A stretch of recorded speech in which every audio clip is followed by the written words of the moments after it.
నన్ను ఓడించే తోడు ఓడించడానికి వచ్చేవాడు ఎవడు లేరురా స్వామి, నా అంతటోడు ఇక్కడ ఎవడు రాడురా స్వామి అంటూ మనందరి ముందుకి నిఖిల్ అయితే రచ్చరచ్చ చేస్తూ కనిపించేశాడు టికెట్ టు ఫినాలి రేస్లో.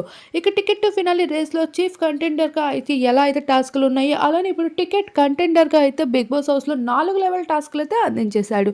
ఒక్కొక్క లెవెల్ టాస్క్లో అయితే ఎక్స్ కంటెస్టెంట్స్ అయితే హౌస్ లోపలికి వచ్చి ధమాకా పేలుస్తూ ఉన్నారు. వాళ్ళు పెడుతున్న టెస్ట్లో పాస్ అయిన వాళ్ళకి బంపర్ ఆఫర్లు ఇస్తూ వెళ్తూ ఉన్నారు. ఇప్పటికే దేతిడి హారిక అఖిల్ సర్తకి ఎలా అయితే వచ్చి వెళ్ళిపోరు, ఇక్కడ నెక్స్ట్ లెవెల్లో అయితే పింకీ మానస్ కూడా వచ్చేపోతున్నారు. పింకీ మానస్ చేసిన కామెడీ అయితే నెక్స్ట్ లెవెల్ అని చెప్పుకోవచ్చు. వాళ్ళ షోలో చేసినంత కామెడీ కూడా ఈ షోలో దానికి మించి చేస్తూ కనిపించేశారు.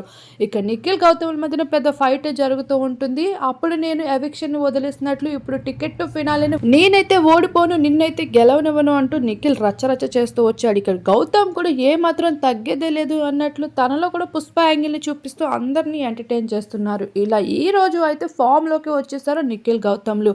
మొత్తానికి టికెట్ టు ఫినాలి ఎవరు దక్కించుకుంటే బాగుంటుంది అనిపిస్తుందో తప్పకుండా మీ అభిప్రాయాన్ని కామెంట్ చేసేయండి.